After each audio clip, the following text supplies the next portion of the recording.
얼마 전에 인터넷으로 제가 책을 주문을 했는데 주문한 책 외에 아주 얇은 소책자 한 권이 달려왔습니다. 제가 주문을 한 건 아닌데 그냥 이 사람이 이 책을 많이 읽겠다 싶은 그런 느낌이 들었는지 인터넷 회사에서 한 권을 더 보내준 거예요. 못 알아들으신 것 같아요. 그 책 제목에 보니까 마술 이야기로 이렇게 나와 있는 거예요. 크게 마술 이야기. 목사가 무슨 마술을 하고 살겠나 싶어서 그냥 식탁에 한 2주 올려 놓았는데 한 2주쯤 지나서 책을 다시 보니까 마술 이야기가 아니고 미술 이야기더라고요. 그래서 무슨 책인가 싶어서 한 40페이지 되는 책인데 읽어보니까 책이 미술 이야기인데 너무 재미있는 거예요. 그래서 1시간도 안 돼가지고 40페이지를 다 읽고 바로 인터넷으로 다시 주문을 했습니다. 진짜 책을 주문을 했습니다. 아마도 이 책은 미술 이야기 책을 홍보하기 위한 선정용 책자였던 것 같습니다. 600페이지가 되는 책인데 수천 년 전에 그려진 그림, 도자기, 건축물에 관해서 사진과 함께 아주 쉽게 설명을 해두었습니다. 그런데 이 책이 얼마나 재미있는지 드라마보다 영화보다 더 재미있게 적어놨어요. 그리고 제가 최근에 대학 때 다니던 배웠던 그리스 로마 역사하고 또 그리스 로마 신화, 헬라어, 라틴어를 이제 혼자서 이렇게 대충 공부를 하고 있는데 이거하고 딱 맞아 떨어져 가지고 이 책이 더 흥미진진한 거예요. 소설책도 아닌데 책이 어떻게 이렇게 재미있을까 신기한 거예요. 2권이 있는데 2권을 사서 이제 한 권은 거의 다 읽었고 한 권은 좀 이따 읽을 겁니다.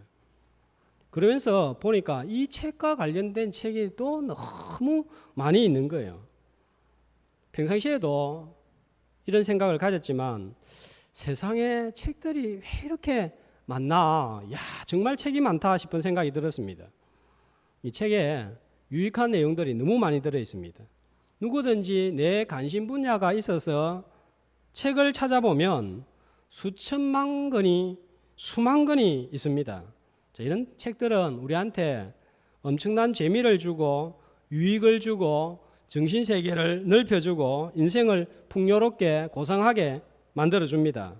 온갖 세상의 지식이 책 속에 다 들어있습니다. 요즘 맨날 스마트폰에만 빠져 있다 보니까 책이 이제 왜 필요한지도 모르는 사람이 많습니다. 그러나 아무리 스마트폰 시대라고 할지라도 책은 우리한테 여전히 중요하고 필요합니다. 오늘 계시록 말씀을 보니까 역시 책에 관한 내용이 소개가 되고 있습니다. 사도 요한이 살았던 2000년 전에도 책이 있었습니다. 자, 그런데 2절 말씀 보니까 이 책이 어떤 책이에요? 어떤 책이에요? 어떤 책입니까? 작은 두루마리라고 나와 있죠.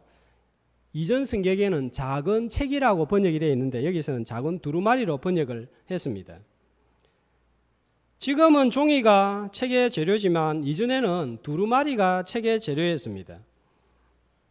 이 책은 어떤 책입니까? 자, 이 책은 어떤 책이죠? 4절에 보면 하늘에서 소리가 나서 말하기를 기록하지 말라 되어 있고 또 나중에 보면 기록하라 되어 있습니다. 하나님이 들려주시는 음성을 기록한 책, 그러니까 어떤 책이에요? 하나님의 말씀입니다.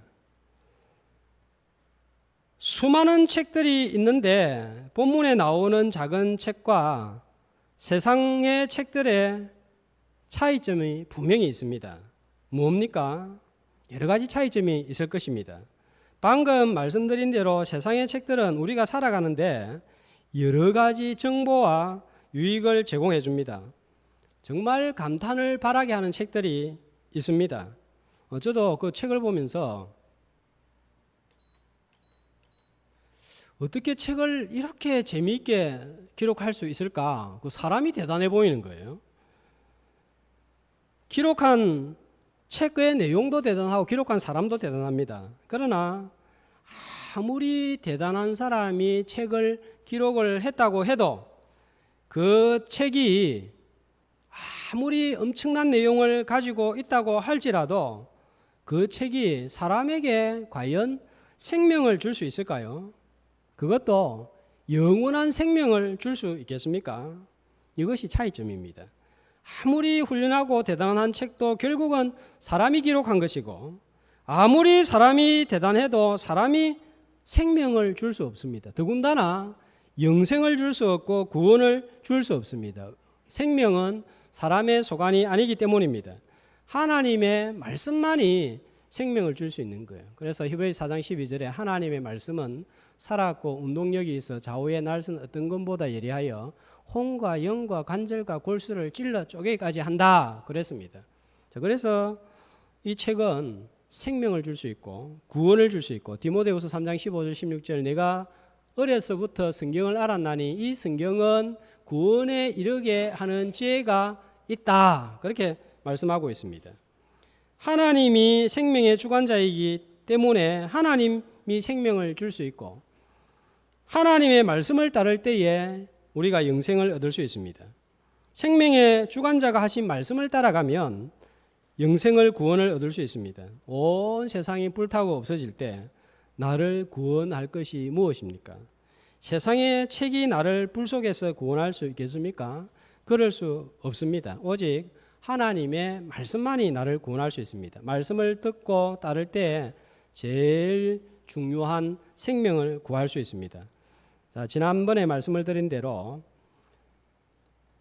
요한계시록은 7인 심판, 7 나팔 심판, 7 대접 심판으로 심판에 관한 내용이 나오는데, 7번째 인을 떼면 이제 나팔 심판이 나오는데 6번째 나팔까지 살펴보았습니다.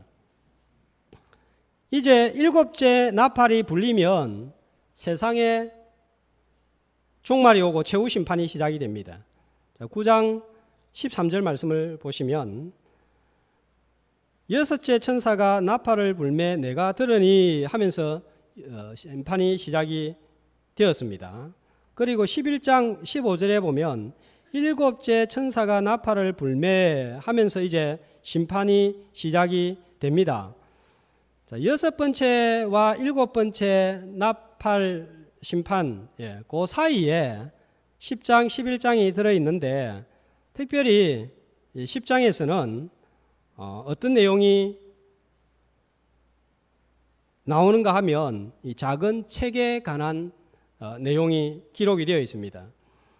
최후 심판인 7번째 나팔이 불려지기 전에 하나님께서 요한에게 중간에 작은 책을 보여주고 있습니다. 그러니까 심판과 심판 사이에 하늘의 환상과 광경, 비전을 보여주시는데, 이걸 가리켜서 제가 요한계시록의 막간이다 그랬습니다. 왜 막간을 보여주십니까? 잠깐 쉬어가게 하시는 거예요. 한꺼번에 요한한테 하나님의 계시를 다 보여주시면 사도 요한이 이걸 감당을 할 수가 없는 거예요. 소화를 못하는 거예요. 그리고 심판만 보면 너무 무서우니까 이 심판을 이길 수 있는 위로와 소망과 격려를 막간을 통해서 들려주시고 보여주십니다. 작은 책을 보여주고 있습니다. 심판에서 피할 길을 알려주고 있습니다. 그리고 이 심판이 임할 때에 성도들은 어떻게 살아가야 되는가, 무엇을 기준으로 살아가야 되는가, 그거를 보여주시는데 그게 바로 작은 책입니다. 자, 본문에 보면 이 작은 책은 누가 주고 있죠? 자, 누가 보여주고 있습니까? 누가 가지고 있습니까? 1절에 보니까 힘센 다른 천사입니다. 자, 근데 이 힘센 다른 천사가 누구일까요?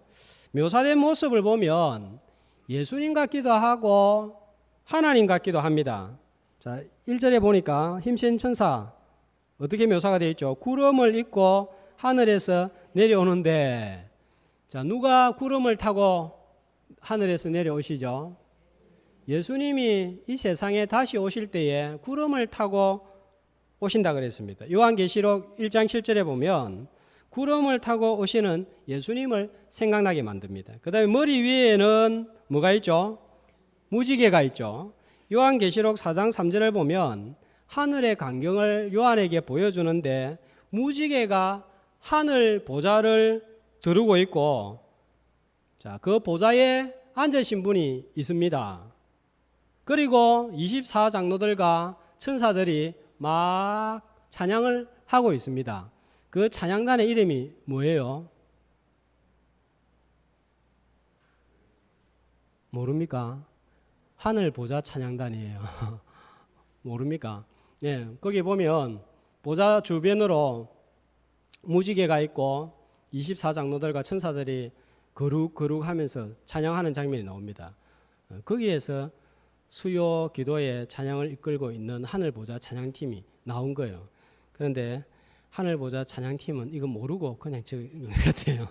자, 그런데 이 무지개가 있잖아요, 그죠? 무지개는 보좌에 앉으신 분의 임재를 상징하고 있습니다. 그 다음에 요한계시록 1장 16절을 또 보시면 여기에 보니까 10장 1절에 보면은 얼굴은 어떻다고요? 해 같고 그 발은 불기둥 같다 그랬는데 요한계시록 1장 16절은 해가 힘있게 비치는 것 같다. 그리고 주님의 발은 풀무에 단련한 빛난 주석 같다 그랬습니다. 그리고 5절 말씀해 보면 천사의 발이 어디에 있습니까? 한쪽 발은 바다에 있고 또 한쪽 발은 땅에 있습니다. 자, 땅과 바다를 짓고 있습니다. 땅과 바다는 뭘 가리킵니까? 땅, 바다, 온 세상을 가리킵니다. 밟고 있다는 것은 다스리고 있다, 통치하고 있다 하는 의미입니다. 온 세상을 다스리시는 예수님, 온 세상의 주관자가 되시는 하나님을 연상케 합니다. 그래서 많은 분들은 이 힘센 다른 천사가 누구냐 하면 다른 분이 아니라 예수님 아니면 하나님이다 이런 주장을 합니다. 자, 일리가 있다고 봅니다. 자, 그러나 요한계시록에서 예수님이나 하나님을 천사로 표현하지 않았다는 사실, 그리고 분명하게 여기는 보니까 힘센 또 다른 천사라고 했으니까 지금까지 등장한 심판의 천사와 다른 천사다 이렇게 주장을 하기도 합니다. 우리는 좀 헷갈립니다. 저는 어떻게 해석을 하느냐 하면은 예수님 하나님과 같은 권위를 가진 천사다 이렇게 해석을 합니다. 분명한 것은 온 세상을 통치하는 주님이든지 주님의 명령을 받아 세상을 다스리는 일에 동참하는 천사이든지 충분히 믿을 만한 권위를 가진 분이 작은 책을 가지고 말씀을 하고 있다 하는 것입니다. 그만큼 이 말씀은 권위 있는 믿을 만한 책이다 하는 것을 이 천사를 통해서 우리에게 알려주고 보여주고 있습니다. 자, 그런데 이 책은 특징이 있습니다. 4절에 보니까 요한이 위에서 들려지는 음성을 기록하려고 그러니까 4절에 끝에 말씀해 보면 뭐라고 그러죠? 내가 기록하려고 하다가 하늘에서 소리가 나기를 기록하지 말라. 기록하지 말라. 무슨 말씀입니까? 하나님의 말씀은 분명히 세상과 사람에게 알려집니다. 그래서 성경 하나님의 말씀을 가리켜서 레블레이션, 계시라고 합니다. 드러난다, 리빌에서 나오죠. 그러나 모든 하나님의 계시가 다 알려지는 것은 아니에요. 그러므로 인간이 다 알 수 없습니다. 하나님의 모든 섭리가 전부 인간에게 알려지는 것은 아니라는 거예요. 그렇기 때문에 우리는 하나님의 모든 계획과 섭리와 뜻을 다 알 수는 없다 하는 거예요. 우리 주변에 이해할 수 없는 일들이 얼마나 자주 많이 일어납니까? 예수 잘 믿고 신실하게 잘 섬기는 분들에게 왜 불행이 찾아옵니까? 주님을 위해서 헌신한 이들에게 왜 말할 수 없는 슬픔이 찾아옵니까? 왜 새벽 기도회에 참석하고 돌아가던 분이 뺑소니 상하고를 당합니까? 어떻게 이런 일이 일어납니까? 11조를 한 번도 빠뜨리지 않고 드리고 건축원금도 많이 드렸는데 왜 부도가 일어납니까? 왜 좋은 일 하려고 했는데 사기를 당합니까? 왜 신실하게 잘 믿는 성도의 자녀에게 이해할 수 없는 아픔이 찾아옵니까? 반면에 세상에 있는 온갖 악을 저지르는 사람, 온갖 수단 방법을 가리지 않고 자기 것만 챙기는 사람의 사업은 날마다 번창합니다. 이유가 뭡니까? 사람 무시하고 갈시하고 노동자들의 임금을 착취하는 악덕 기업주가 왜 그렇게 건강하고 하는 일마다 잘 풀립니까? 그 자녀들은 왜 그렇게 또 잘 됩니까? 그런 사람을 왜 하나님은 계속 보고만 있습니까? 북한 위에만 봐도 그렇잖아요. 김정은 같은 독재자 집안 도대체 어떻게 된 겁니까? 아버지, 할아버지 그렇게 악인인데도 손자까지 저렇게 뻗어시 할보하고 다닙니다. 왜 그렇습니까? 시편 73편 1절부터 12절에 보면 우리와 똑같은 고민을 한 사람의 생각이 나옵니다. 자, 시편 73편 여기 손으로 해놨고 시편 73편을 한번 펴보시면 좋을 것 같아요. 자, 시편 73편 3절 구약 855페이지입니다.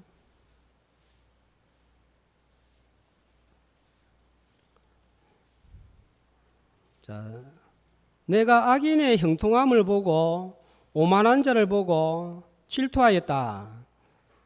그 사람들은 악인임에도 불구하고 그냥 잘 살다가 죽을 때에도 고통이 없고 그 힘이 강건하고 사람들이 당하는 고난이 그들에게 없고 재앙도 없고 6절 말씀해 보면 교만이 못거리고 강포가 그들의 오심에도 불구하고 살이 찌고 눈이 튀어나오고 소득은 자기가 생각한 것보다 훨씬 더 많아지고 있습니다.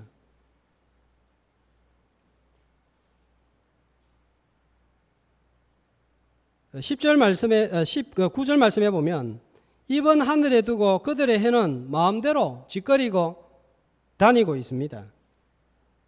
그런데 12절 말씀 어떻게 됩니까? 이들의 삶은 항상 평안하고 재물은 더 불어납니다. 이런 모습을 보니까 시인이 73편 2절 보세요. 어떻게 될 뻔했습니까?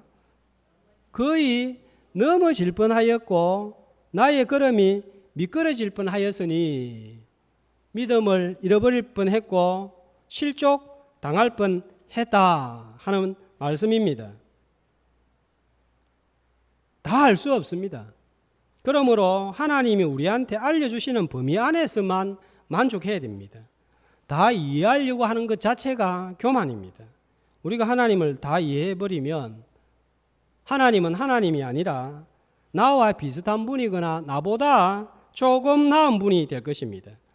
다 내 주변에서 일어나는 일들 이해할 수 없지만 알려주시는 것만큼만 믿고 그저 열심히 섬기는 성도들이 되시기를 축복합니다. 자, 6절 말씀을 보시면 두 번째로 이 책의 특징이 있습니다. 다 알려주지 않는 것이 첫 번째 특징이고 두 번째 다 이해할 수 없지만 6절에 보면 하늘과 그 가운데 계신 창조주를 가리켜 명시하는데 자 뭐라고 그러죠? 6절 말씀에 지체하지 아니하리니 반드시 이루어진다는 거예요. 자, 6번째 나팔과 7번째 나팔 사이에서 보여주고 있습니다. 열심히 복음을 전하던 사도 요한이 밤모섬에 왜 와 있는지 알 수 없지만 심판은 반드시 이루어진다 하는 거예요. 로마의 바티칸에 가면 시에스타 성당에 큰 벽화가 걸려 있습니다. 자, 높이가 13m인데 한번 보여주시겠습니까? 최후 심판 제가 지난번에도 한 2번 보여주었습니다. 미켈란젤로가 최후 심판 때 어떤 일이 일어나는가 하는 것을 아마도 단테의 신곡을 보았겠죠. 참고도 했겠죠. 자, 했는데 391명의 얼굴이 그려져 있습니다.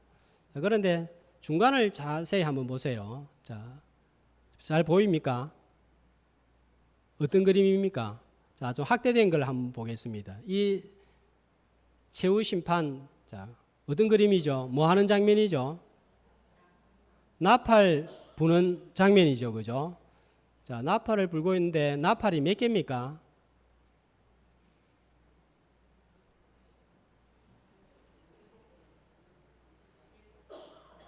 여기 하나, 둘, 셋, 넷 있죠. 그 다음에 여기 5개 있고, 그 다음에 6개 있고, 하나는 이렇게 되어 있습니다. 그죠? 제가 볼 때는 이렇게 해서 7개입니다. 아마 장로님은 가셔서 보셨는지 모르겠는데 이게 뭘 상징을 하고 뭘 나타내고 있습니까? 지금 우리가 보고 있는 7 나팔 심판에 대해서 말씀해요. 그래서 나팔이 하나씩 불려질 때마다 심판이 하나씩 진행이 되는 거예요. 근데 마지막에 7번째 나팔이 불려지면 이제 최후 심판이 진행이 됩니다. 자, 이 그림을 보면 한 장의 그림이 천권의 책을 대신할 정도로 엄청난 내용을 다루고 있습니다. 가셔서 봐도 이렇게 설명 안 해주면 모르는 거예요. 뭔데? 이거 보러 여기까지 왔나? 이렇게 되는데 알고 보면 여기에 엄청난 내용들이 들어있는 거예요. 이걸 하나씩 알면 최후 심판에 관해서 생각을 해보면 무서움이 일어납니다. 두려움이 일어납니다. 앞으로 제가 잘 설명을 해드리겠습니다. 그러나 책의 내용은 이것으로 끝나는 게 아니에요. 자, 오늘 말씀을 보시면 7절 끝에 보면 이 책에 어떤 내용이 들어있는지 이렇게 말씀하고 있습니다. 선지자들에게 전하신 복음과 같이 하나님의 그 비밀이 이루어지리라 했습니다. 비밀, 하나님께서 세상 마지막에 역사를 어떻게 종결하시는가 그 비밀이 이 책에 기록이 되어 있습니다. 그러나 이 책은 심판에 관한 비밀만 있는 게 아니에요. 앞에 복음도 있습니다. 복음이 뭡니까? 이런 심판 중에 구원이 복음이에요. 하나님을 믿고 따르는 자들에게는 구원이 기다리고 있다. 마지막 최후 심판 전에 소망을 주고 격려를 해서 이 심판을 잘 이겨내라 하는 것을 알려주고 있습니다. 초대교회 성도들이 신실하고 하나님을 믿고 생겼는데 왜 맹수한테 찢겨 죽고 도망 다녀야 되고 섬에 유배되어야 되는지 알 수 없지만 심판은 분명히 이루어지고 하나님의 백성은 구원받는다. 이것은 분명하다 이거예요. 그래서 이 작은 두루마리의 책을 요약하면 2가지입니다. 왜 하나님이 역사를 심판하십니까? 하나님은 공의로우신 분이기 때문입니다. 왜 구원하십니까? 하나님은 사랑이시기 때문입니다. 하는 내용이에요. 자, 그렇다면 심판과 구원을 눈앞에 두고 있는 하나님의 자녀들은 어떻게 살아야 됩니까? 무엇을 기준으로 살아야 됩니까? 작은 책을 가진 천사는 요한한테 이 작은 책을 보여주고 이 작은 책을 어떻게 하라고 말씀을 하고 있습니까? 8절에 보니까 하늘에서 음성이 나서 책을 보여주고 그 다음에 이 책에 대해서 설명을 하고 난 다음에 8절에 어떻게 하라고요? 두루마리를 8절 끝에 보니까 두루마리를 가지라 소유해라 말이에요. 자, 종말의 때에 필요한 것이 참 많습니다. 세상 살 때에 필요한 게 많아요. 돈도 필요하고 가방도 필요하고 안경도 필요하고 집도 필요하고 먹는 음식도 필요하고 세상에 책들도 필요하고 필요한 게 한두 가지가 아닙니다. 시계도 필요하고 필요한 게 많습니다. 필요한 것도 많고 가지고 싶은 것도 많습니다. 종말을 살아가고 있는 심판을 바라보는 성도들에게 필수품은 뭡니까? 작은 책, 하나님의 말씀이에요. 그러니까 이렇게 말씀을 드리면 모두들 우리는 성경 다 가지고 있다 이렇게 생각할 것 같아요. 이게 뭐 그리 중요하다고 2만 원만 주면 좋은 거 살 수 있는데 4만 원 주면 빚값 번쩍한 거 살 수 있는데 이렇게 생각을 하실 수도 있을 것 같습니다.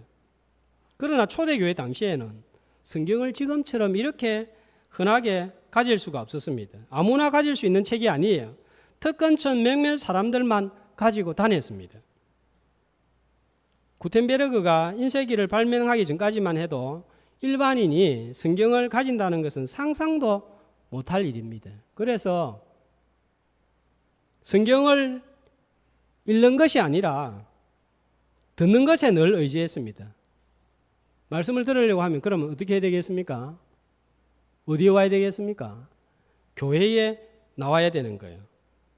우리는 오늘 하나님의 말씀을 언제든지 볼 수 있는 축복의 시대에 살고 있습니다. 그러면 우리는 늘 가지고 있으니까 교회 안 와도 수요일에 새벽에 혼자서 읽으면 되겠네요. 근데 혼자서 묵상하고 읽고 연구하고 공부하는 사람이 몇 사람이나 되겠습니까? 그래서 나와야 됩니다. 가지고는 있지만 초대교회 성도들보다 더 멀리하고 있는 분위기입니다. 성경이 없었기에 더 말씀을 사모하고 교회에 매달렸습니다. 그러나 이제는 가까이 있으니까 성경이, 말씀이 귀한 줄 모르는 거예요. 가지고 있다, 성경 옆에 있다, 그것으로 만족을 하는 것 같습니다. 가지고 있는 것으로 만족하지 말고 이 말씀이 내 소유가 되어야 되는 거예요. 그래서 천사는 요한한테 9절에 보면 한 단계 더 나갑니다. 한 단계 더 요구합니다. 자, 뭐라고 하죠? 9절 같이 읽겠습니다. 내가 천사에게 나아가 작은 두루마리를 달라 한즉 천사가 이르되 갖다 먹어버리라. 책을 가지라 해서 그럼 주세요 했더니 가지지 말고 가지고 와서 먹어버리라 그랬습니다.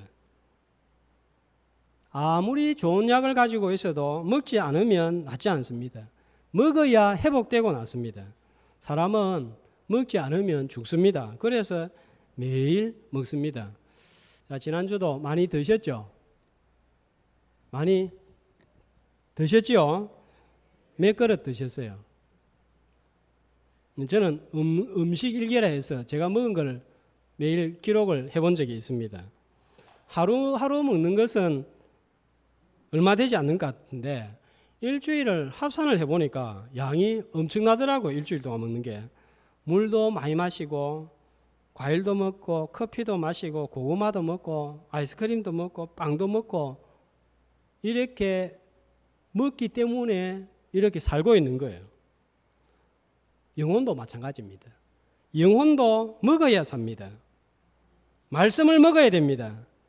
그런데 지난 주간에 성경을 몇 장이나 드셨습니까? 자, 손을 가슴에 딱 얹고 나는 지난주에 몇 장을 성경을 드셨어요? 밥은 새끼 다 그렇게 더운데도 못 먹을 것 같은데 어디로 넘어가는지 다 넘어갔습니다. 성경은 읽어라 하면은 이거 날씨가 더워서 8월 지나고 읽어야지. 우리 영혼이 어떻게 되겠어요? 밥 달라고 울고 있습니다. 배는 고프면 금방 냉장고 열고 음식해서 먹습니다. 그런데 영혼은 배고프다고 소리를 치는데도 주지를 않습니다. 이게 뭡니까? 영혼 학대예요. 날마다 영혼을 학대하고 있습니다. 그러니 우리의 영적인 상태는 메말라 있는 거예요. 오늘 이 자리라도 참석 안 하면 계시록을 어떻게 볼 생각을 하겠습니까? 이런 책이, 이런 내용이 여기에 있었나 하는 분들이 많을 거예요. 마음과 생각은 세상적으로 변해 있습니다. 놀러 다니는 거 좋아하고 먹고 마시는 일에만 관심이 있습니다. 성격도 인격도 이러니 10년이 지나도 그대로입니다. 밥은 얼마나 다양하게 잘 해먹습니까? 볶아서 볶음밥 해먹고 비벼서 비빔밥 해먹고 삶아서 죽 해먹습니다. 영혼의 양식도 다양하게 좀 먹어야 되는 거예요. 읽고 듣고 묵상하고 암송하고 공부하고 다양하게 먹어서 영혼을 만족시켜 줘야 되는 거예요. 성경을 가지고만 있지 말고 영혼의 양식인 말씀을 많이 먹어서 영혼이 미소 짓고 밝고 환하고 건강한 성도들이 되시기를 축복합니다.